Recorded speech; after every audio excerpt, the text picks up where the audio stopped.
What's going on, everybody? Welcome to the Three Key Teams Today Show, episode 71.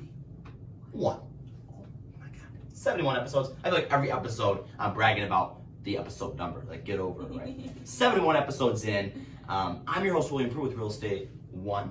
And I'm your co-host, Hannah Lachowski with Real Estate One. And by now, hopefully, you guys know the rules. Positive impact, one day at a time. And we are Crickety coconut cracking the code. cracking the code to what? What are we cracking the code today? We are cracking the code to, once again, in a sense, trust. Once again, in a sense, trust. We did a couple episodes talk about will versus trust and the benefit of having a trust and what would happen if you created a will in the state of Michigan and you would have to go through probate with the will.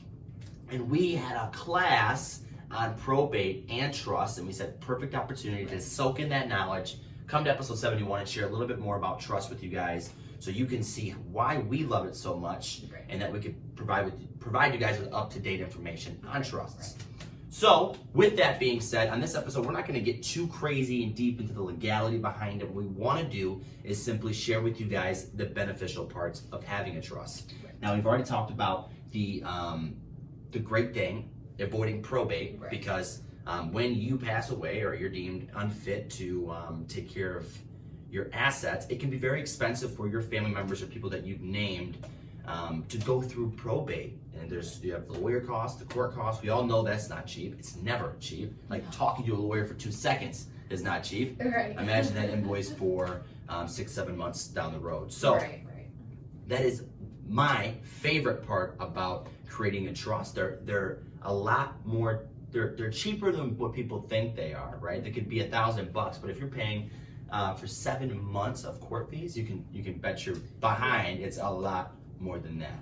The next thing, which is Hannah's favorite, is that with a trust, none of your stuff becomes public record, right? When you go through any court proceeding, unless it's sealed, which is rare, especially with this kind of thing. Which you have to pay for, which is it is public record to people. Everything that has all of your assets, if it's not with if it's going through probate, it becomes public record. Arguments with people, I feel like it's public record at that point. The family, like all the dirty laundry is public thrown record. out onto the court. So the trust is so amazing because you work so hard for the things that you have, right? You want to see that go to the people that you care about. But not only is it not public record going through probate, but you get to control exactly what happens. You're not relying on a judge to hopefully read your mind and know what you wanted to do with it. Navigate their way around. So two crazy, amazing things right there in having a trust. And so we're going to kind of walk through what a trust is and some of the confusing things that people think a trust does. So something I hear a lot is that when I create a trust, I have to name these people as the owners of my things. And I don't want to do that. I want to be the owner of my things while I'm here and I'm alive. And so that's where we have to explain to people that when you create the trust, you are the settler, you are the trust maker. There's like 5 ways to say it, right? Yeah. Confusing. There's settler, grantor, trustor, and trust maker. It depends what lawyer you have and however they use their terminology. Really. Yeah. But people get it confused and think, okay, well, I have to give this person the authority. No, you will create the trust maker, and then you will name yourself as the trustee. Right. This is like one of the main reasons why it's so beneficial. Yeah. You are in control of your trust, being the trustee, and then you will name a successor trustee. So if you become incapacitated, unable to do anything, the successor trustee will then take control. You decide how that successor trustee will handle your assets, when they can sell them, how they can sell them, and if they can sell them, and where that money is supposed to go. And they have to follow that to a T legally. And this is the most important part. So let's say you are deemed incapacitated or you're incapable of doing these things. And you may not trust Uncle Bobby, who you're naming as a successor trustee. You think that if you're in a nursing home, he might just get ready to pull the plug on you. You have to say in there, like, the funds for this are going towards my nursing home, and I'm seeing to it that my fiduciary successor trustee is to do that with the money, or to give the money to my kids in this amount at this time in their lives. So it gives me the chills even thinking that we have a program designed this well to make sure that people stay in their lane. Right. Check yourself, son. You're just waiting for me to croak so you can just cash in on my hard work and sweat. And I ain't having it. and I ain't having it. I'm gonna control it. So there's the third thing is arm out of the grave, right? You're like, oh no, this is how it's gonna happen when it's gonna happen, and I'm just gonna slowly mess with you while I do it.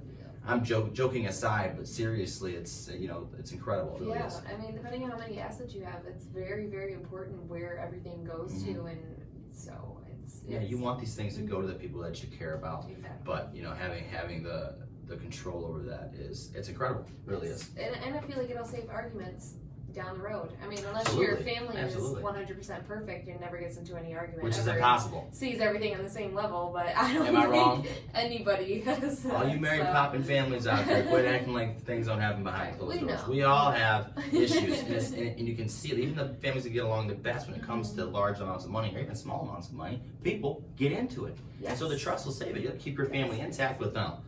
Remember me? I'm here, and this is how it's going to happen. I'm still here. I'm still in control, guys. Don't worry. So, I wanted to add more as far as... do we want to talk about like the difference between a revocable and an irrevocable? Yes, trust? revocable and irrevocable trust. That's great. I'm glad that you brought that up because those are huge. Those are huge in this. So, irrevocable and irrevocable trust can sound confusing, but they're exactly how they're said. You create the trust. Living trust, is it revocable?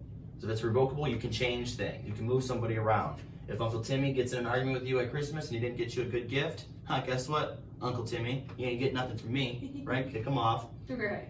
An irrevocable trust, you It's cannot not easy. change what you've done. Because you create the irrevocable trust and you deed the property to your trustee, Uncle Timmy. We're just going to keep using Uncle Timmy. You cannot go back in if Uncle Timmy pisses you off on Christmas and take it off. So a lot of people will stay in the lane of the revocable trust. The revocable trust. And then people always say, why would I ever want to do an irrevocable trust? What if I want to change something? That's ridiculous. Right. There's What I tell people, a little good and some bad. I'm not an attorney, but these are the facts, right? And check with your attorney; he'll clarify. Yes. An irrevocable trust cannot be touched by your creditors. Any litigation pending against you, any liens, tax liens, federal liens, state liens, cannot touch your properties. Through you, your beneficiaries, if they have state and tax liens or whatever they have against them, they can take the money from their proceeds from whatever you have. They cannot touch you and your assets, or I should say your assets within the trust. That's the beautiful thing about a revocable trust. Not giving it, like I said, not getting any legal advice here right now. Absolutely not. I'm just sharing the information that we learned. Right. But difference between the revocable trust and irrevocable trust, and why you may want an irrevocable trust and why you may not want an irrevocable trust. Right. You want Uncle Timmy to have the control? It's up to you. Think long and hard, Uncle Timmy. Or not Uncle Timmy, you. All right? Now I'm thinking about Uncle Timmy. I don't have an Uncle Timmy, but I'm pissed at Uncle Timmy right now. Because he should have got me that good gift on Christmas. Right. I'm just saying. Hey, All right. Uncle Timmy. That's just some of the things. There's so much with trust, and we wanted to keep the video interesting to you guys and not talk and wander off into the boring stuff.